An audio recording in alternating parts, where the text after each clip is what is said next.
Hey guys, welcome back to the channel. We want to understand today, does our lifestyle have an impact on our fertility? Lots of people are struggling and we just want to debunk some of these things. So keep watching.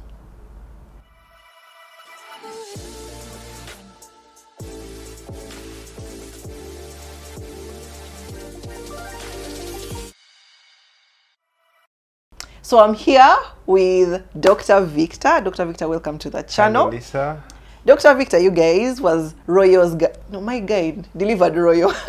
Yeah, and he did an amazing job. Thank you so much. You're welcome. How is Royo? Royo is doing well. She's growing. Perfect. Okay. Yeah, so just introduce yourself. Let them know who you are. You know, you say you're an expert. Let them understand. What kind of expert are you? Okay, thank you, Lisa. Yeah. It's good to be back on the channel. I've been hosted, I think, twice by yourself, and I've always enjoyed the message that we put out when I watch these messages. Yeah, lots of people give feedback and say you're doing a good job. Yeah. So my name is Victor Ogik. I'm a gynecologist. I have a special bias towards reproductive medicine, and that's why I'm also based at Neogenesis Fertility Center. And I'm happy to be here once again. Thank you for coming. So, Dr. Victor, we keep hearing that, you know, our lifestyle impacts fertility, but is it actually true? We want to hear from you. Okay. So, we need to start by debunking what is lifestyle. This is like our habits, our tastes and preferences, our moral standards, and even our economic status is part of our lifestyle.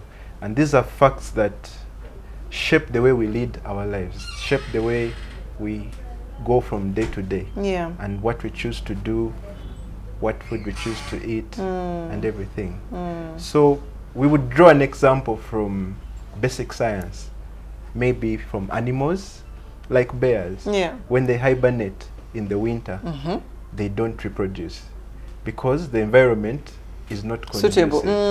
It's winter, they don't have food, so their bodies will shut down. Their bodies will not allow them go into heat. Really? Yes. Wow. So the same thing with our lifestyle can affect our reproduction. For example, if you lead a very stressful life, you might not ovulate. You might miss your ovulation because your body believes that you're not yet ready. Yes, you're stressed.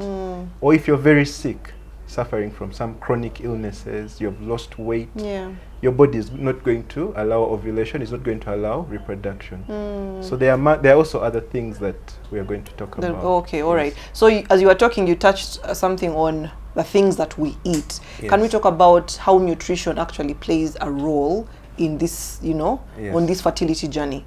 Yes, so nutrition is very important. At Neogenesis, when a couple comes in and is starting the journey with us, this is just for a couple that is maybe trying to conceive.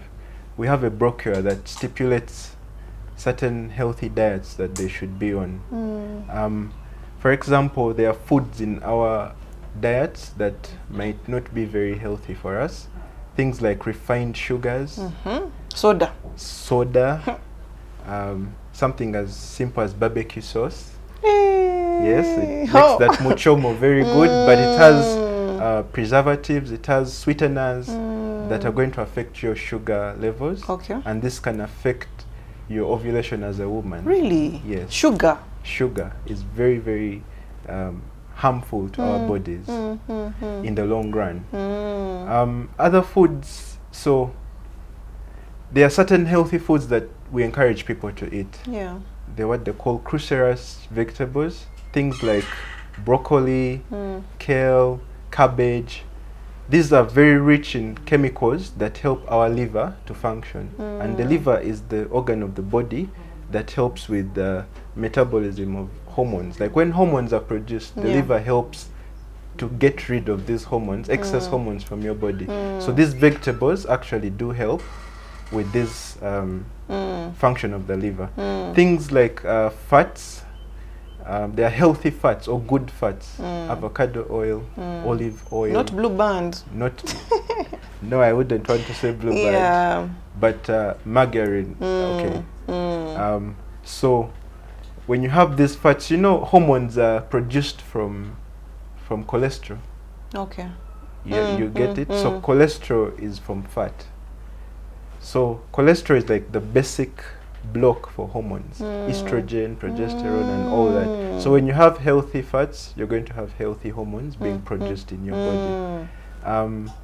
Foods rich in magnesium like nuts. Not only men, but also women should. Yeah, I know they keep saying men should take nuts. Pumpkin how does it help? Well, they are rich in zinc that is good for sperm health. Okay. And, you know, boosting your sperm numbers, sperm motility, and everything. But also for women, I'll go back to the sugar, because insulin seems to be a very big factor, you know. What's the correlation there? Correlation, you know, in scenarios when a doctor will say you have, your hormones are not balanced, you know, it's like a layman way of trying to tell someone like your hormones are deranged, are not functioning well, but a lot of it is underpinned by insulin. If you have excess insulin production in your body, it also affects the ovaries. Oh wow. Insulin, so you have this sugary meal, or you have a diet that's full of refined sugars, there's going to be an increased insulin production in your body. The insulin is going to affect the ovaries. It will make them produce testosterone. Hey! Ovaries are a source of estrogen, but they are going to now produce testosterone. Testosterone is going to affect ovulation. It's going to cause you to get some beards. Okay. You've seen that scenario where someone is told maybe you have high testosterone levels and all that. Or acne, actually, is also a sign of high testosterone. So people who suffer from PCOS, PMS, and have all these symptoms, if they eat foods rich in magnesium, they might actually be able to reduce. To put it down a bit, eh? Oh, so I'm hearing a lot of, we need to have like a good healthy diet. Yeah, a good healthy diet. And sometimes we think that, I will start living healthy when I'm like 45, you know, and now let me just eat anything. But as he's saying, really, we need to regulate that sugar. Yeah. So if you can just kick it out, I think that would be a really good thing. Yes. There are also other foods that are encouraged, like fruits. Yeah. You know, fruits are rich in antioxidants, vitamin C. Our bodies have a lot of stress, you know, the day-to-day life, the commute, the poor sleep. Yeah. Your body builds up these toxins that need to be excreted.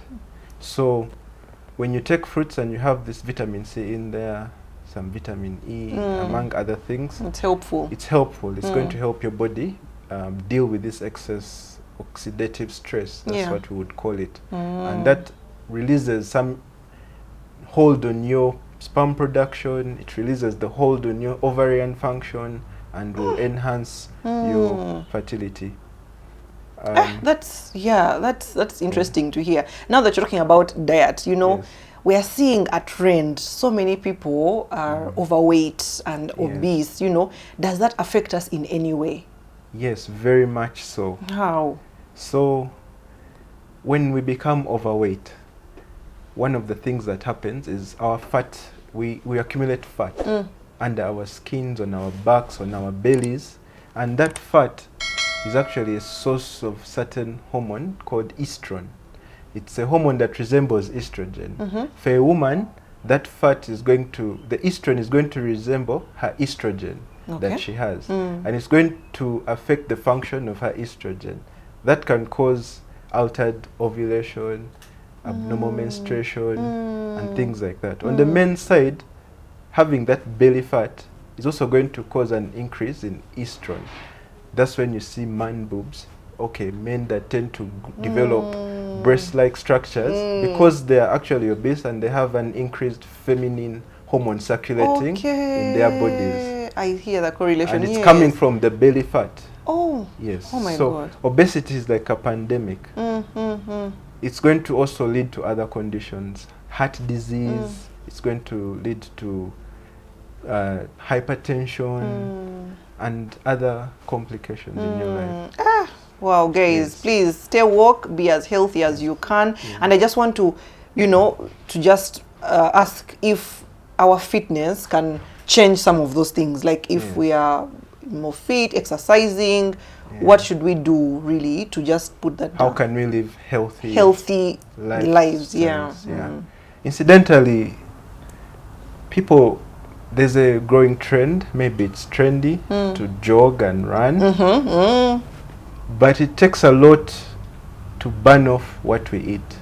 You know, having that pack of crisps or chips and everything, Oreos, it builds up a lot of calories in our bodies that we can't burn off. So while you try to run and live a healthy lifestyle, you have to also work on your diet. Yeah. So there are certain things that people need to do, if especially they're trying to conceive. One is get adequate rest.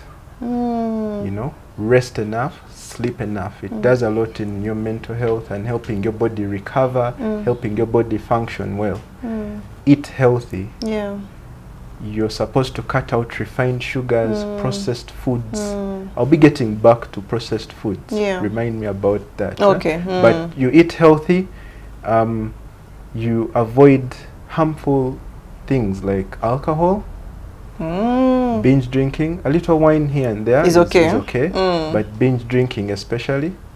You need to avoid tobacco. Okay. Completely. Guys. Smoking cigarettes does a lot of damage to a woman. Patients who smoke cigarettes are at an increased risk, for example, of fibroids. Because also we are seeing, you know, they may not be taking cigarettes. What about this one, shisha? Shisha is also not very safe for people. So they have to be very careful when they choose to indulge in those trending things, you know. So hydrate enough is also another thing. And then exercise. You know, you might not exercise daily, but have at least about 3 to 4 hours of exercise every week. This can take any form, from walking, from running, from going to the gym, skipping, in your house, doing some physical activities that helps you get the blood flowing, get your mental state there, because also trying to have peace of mind, you know, lifestyle. Having peace of mind goes a long way in enhancing your fertility. Like I said, if you're stressed, some people are going to tell you, doctor, when I'm very stressed, I miss my period. Wow. And if you're trying to conceive, it's a problem. So work on your mental health. Try to be happy. Be in a good place with your partner that you're trying to conceive with, and that will go a long way in enhancing your fertility. And I like you talk about mental health because the last time we were here, we talked to a psychologist, and you guys at Neogenesis, there's a psychologist who can, you know, help with your mental state. And I like that you guys look at wholesomely the body, but also the mind, because it's important. Now, there is something, you know, someone asked, about our sexuality when it comes to, you know, fertility. So many people don't have one partner. Don't have one partner, and also others are carrying out things like abortions. Does that affect fertility? In the long run, it might not be a direct effect, but certain outcomes, or it's like it has a secondary effect.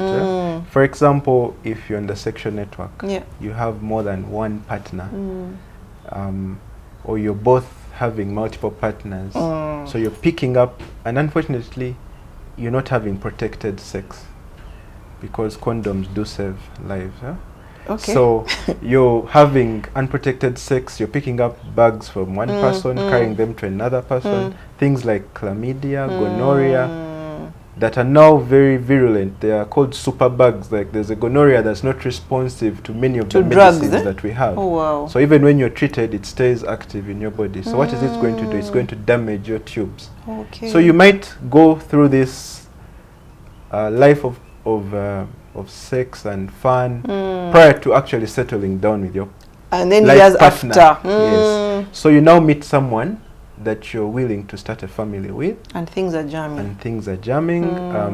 You come in for an evaluation and your tubes are damaged, are blocked. That already is like a negative thing if you're trying to conceive. So chlamydia, and the sad bit is that a woman might pick up that infection and not have any symptoms. She'll have a subclinical presentation. What does that mean? no fever, no pain, while the organism damages her tubes. Wow. And then later on, for a partner, a male partner might show signs easily and get treatment. So where we fail as a health system is maybe contact tracing. Yeah, finding out who did you sleep with, Who did you etc, sleep with? etc. It's done in other countries, Yeah. like in the UK. If you present and are diagnosed with an STD, they ask you to mention or list your sexual And you partners. have to. Yeah, it's mandatory. And then you're not the one who tells them. They will reach out to them and say, one of your partners Why don't we start has doing picked that? up this. Please come to the clinic for your medicine, you know, Oh, or for wow. your checkup. That's one way they've managed to keep some of those illnesses. But gone. here people check and keep quiet. And keep quiet and treat themselves. So that's something that the listeners need to take serious. Yeah. So especially the young ladies out there, you know, you're on campus, you know, you're in your 20s and you feel like, you know, on top of the world. YOLO. Yeah? You only live once. You only live once, and Yes. please make sure that you are not engaging in such harmful activities, because later on it will affect you. And me, I want to also talk about that issue of abortion. So many people are going through, you know, those things, and it's going to affect them Yes. later. We see that you abort and then maybe it damages the uterus. What happens in there? You know, it's that topic is very touchy. Yeah, because we are now in a society that's advocating for women's rights, Yeah. sexual and reproductive health rights, having a baby by choice. So we might have to be a bit careful and remove the negative connotation to people maybe choosing to terminate pregnancy. Religious backgrounds are against it. But then there's another group of people who are saying women have a right to choose whether they need to carry the pregnancy or not. Are they ready? Are they ready mentally? Are they able to look after this child? And personally, I might not want to to give my personal opinion, but I like to look at it politically. Like, it's a highly charged debate in the US currently. Yeah. You know, when administrations change from Democrats to Republicans, some are conservative, they will pass legislation against abortion, actually make it criminal in some states, while another administration comes in and funds abortion clinics. That's like from the Democrats, the Obamas, who is in To the Republicans. to Republicans. You know, there's that Debate. shift, and that trickles down to our country. Yeah. The funding for some of these programs, some organizations that are locally maybe aiding women to have safe termination of pregnancies might be receiving funding from international organizations. But when administrations change, that funding is cut. Now, the danger that I would like to highlight is unsafe abortions. Okay. Unsafe, carried out in some small shack somewhere with the cassava sticks and everything. You know, we found all this stuff in the communities. Yeah. A patient comes in with the fulminant sepsis. They are very sick, on the verge of death, and you Oh find my God. it's a young girl, she's a teenager, and you find a piece of cassava stick in there. Oh dear. And you think it's not her fault, Yeah. probably, but it's because it was unsafe, and she's now losing her life, losing her uterus. So of course, carrying out these procedures in environments that are not safe are going to have effects. If you get an infection, your uterus is going to be affected. Yeah. Sometimes even losing the uterus, because some people have been damaged in there, coming to the hospital, and you have to just remove. That's their reproductive life coming to a halt. It's very traumatic for anyone to go through such a thing. So the topic of abortion is a bit tricky. Yeah, all right, but we get the picture. We get the picture. So now that we have talked about that, you know, so many people come and ask me about contraception, and honestly, people feel that it affects our fertility. You know, we're putting in hormones in our bodies, whatever these things, etc., coils. People are struggling and have effects. Honestly, doctor, does contraception, you know, affect us? Like, we use the contraception, after some time, we are failing to give birth. Is it true? So in one of my previous appearances on your channel, you brought this up, and we are bringing it up again. and you have your strong belief about because contraception. I struggle with, you know, finding something that I can use, because I'm fearing with all the myths I'm hearing, people's stories, this didn't go right. I'm like, I don't want to try, and then I get issues. So that's why we're here again. So it comes down to, you know, when you think about contraception, what are contraceptives? Or when we talk to patients and say, okay, you're now done giving birth, have you discussed birth control? Or when you ask a patient, have you used contraception before? They say, no, they deny. And but then you say, so how have you prevented pregnancy? They say, I've used condoms. Then I want to tell them, that's also... The contraception. Yeah, that's a form of contraception. Everyone thinks that when we mention family planning, birth control, contraception, we're talking about pills, hormones, injector plan. But it cuts across. There are natural methods that people can use. There is withdrawal. There is fertility awareness, where you track your calendar, safe day method. So the focus, especially that the community has, or society, is on the hormonal or the artificial contraceptives. But before we talk about them, remember, I'd mentioned earlier that there's something I'd want to talk about. You know, our environment is actually has certain chemicals that also act like hormones. These are called endocrine disrupting chemicals. Okay. So these are chemicals that either deceive our bodies and act like our hormones, or block the action of our normal hormones. So they disrupt our functioning. So among these chemical components of plastic, you know, all this flexible plastic that we have, rubber tubing, dishes that can be bent. There's a chemical in there that's called BPA, phthalates, and many others that when we use this chemical, I mean this plastics and everything, that stuff seeps into the food that we store there. When we drink water or we eat fish that's coming from water bodies that have been dumped with plastic, that plastic enters the food chain. Now it affects the unborn child more, you know. You're pregnant and your child is not eating anything, but they find traces of those chemicals in their body, you know, when they've done the studies. So those endocrine disrupting chemicals are also found in especially perfumed cosmetics. Our splashes, the fragrances, lipsticks, and all that stuff, nail varnish, the creams that we use. So in countries that are advanced, they leave it to your discretion as a consumer. They just tell the people who manufacture them to list those ingredients on the tin.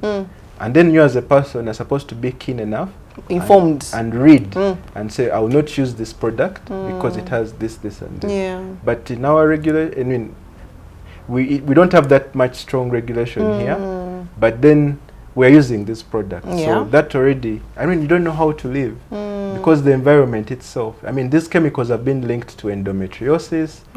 They've been linked to fibroids. They've been linked to diabetes. And then our children, you know, are eating out of these plastics. For example, some of these things might cause precocious puberty. You've heard of that happening? No, what where is that? A girl starts to menstruate early on in her life, as opposed to when she should actually, because her hormones have been switched on by these chemicals. You know, that kind of thing. And then that also comes to some contraceptive that got the attention of the media. The Chinese pill. There were videos circulating. You know, the Chinese pill is a single dose pill. It's a very high dose pill that stays, you take once a month, so it's convenient. So you feel like, that one is just easy, convenient, it's easy, I'll not forget, but yet it has a long-lasting effect on you. You're breastfeeding a child, but you've taken this pill. You're passing some bit of hormone, into and then you have a baby, a toddler, starting to menstruate. Because of the hormone that you're passing through your breast milk. So it's right that NDA came out and has banned that Chinese pill. Now going back to the general hormonal contraception, there's a lot of negative attitude about them. People think, oh, if I use it, then I might not have children. It's going to fry my eggs. But I'd like to say that even though there are side effects with these hormonal contraceptives, things like weight gain, acne, mood swings, headache, dryness, they say. Yeah, you know, affecting sexual libido. They might not, or they are not going to affect your ability to have a child if you discontinue them, as long as you're using them well, you know. Like, can't it remain in the body? No, it can't. They eventually are metabolized out of the body. Eventually. Yes, eventually. They might be slow, but they eventually leave. There might be other factors in those people's lives. You know, there's always that story here and there of a person who says they used the pill or they used the implant and then now are trying to conceive and things fail. But they don't say. Of course, human nature, whoever they tell that story or themselves, they look for that thing that stands out. They said it must be the pill that has caused this. But there's a lot of research that goes into developing these contraceptives. There's an organization in the US called the Population Council that funds a lot of this stuff, does a lot of research. Before they pass out something, they make sure it's very safe. We have contraceptives from when the 60s and 50s that were very unsafe, causing clots, heart attacks and all that. But then they learned that they had to reduce the dose of the hormone that they are using. They don't need to give you a pill with a lot of hormone. So they give you minimum, just enough. And once they return to fertility, of course for non-hormonal methods like the condom, if you don't use them, they say you're already returned to fertility. IUD, once it's removed, return to fertility is instant because you've removed it. While the pills and all that stuff might take a couple of months. Yes. But it should not make people, you know, I think the greater evil is the unplanned pregnancy. That's the greater evil. The one that comes and you didn't want it. You can't reverse. And then you end up in a shack somewhere trying to terminate it. So that's where advocacy for birth control comes in. Why not prevent the pregnancy before it happened, you know, primary prevention of the pregnancy. Yes. Thank you so much, Dr. Victor. Yes. Now that, you know, we have talked about health, nutrition, etc., contraception, what can Neogenesis do for young ladies out there and women out there who are trying to conceive? What should they, you know, if they come here, how can you help them? So one thing is we have a brochure that you can scan with a code, a barcode reader, that gives you a lot of information. We do counseling before someone actually tries to conceive. Like I mentioned, we take you through, on top of trying to find out if, you know, the people come into us and they are trying to conceive and have failed, but then there are also those who know that this is a fertility center, I'm a young girl, I want to pursue my career. Yes. What can I do? Am I okay? Is everything functioning? Yes. So we do fertility evaluations. I mean, we can check your egg reserve. We can do some ultrasound. We have a state-of-the-art 3D scan that is very nice. We have a very skilled radiographer, and even the doctors can do the scan. So we can do a fertility assessment for people who are trying to conceive, and then we counsel you. You know, we have a brochure that has the diet that you should be on, healthy practices, and this can help that person who has desires to have children in the future, maybe not so far ahead, but also those who have just conceived and are trying. But we also can assess for those who have failed to conceive, and we're restoring hope. You know, wow. Neogenesis. Neogenesis is restoring hope. I actually got some DMs on Instagram. Some ladies were feeling like I'm not yet married, but then I get irregular periods. I'm scared. Could I be infertile? I'm glad to know that they can do a fertility assessment here at Neogenesis. So look no further. Don't be scared. Just come to the experts and they'll be able to help. I hope you guys have learned a thing or two. Do you have any final things you want to say to them? Any, you know, anything? Well, I'd like to thank you for hosting me on the show, on this channel. And I think people just need to turn their lives around. They need to lead healthy lifestyles, make healthy choices in the foods they eat, in what they choose to, you know, treat their bodies like the temple of the spirit. That's something I would like to use, you know. Dr. Victor, now you're deep. I'm deep, you know, I can try. Treat your bodies like the temple of the spirit. So don't insult your body. It's a nice word. That goes a long way in your future fertility desires and your lifestyle as a whole. True. I hope you guys have learned something. Let me know in the comment section. Do you want Dr. Victor's number? You know, you can find Neogenesis on Bukoto Street. You know, check their website out or check them out on Instagram, Neogenesis Fertility Center. They are excited to help you on your fertility journey. Don't struggle on this journey. My name is Lisa Kusima, and as always, I'm here to inspire.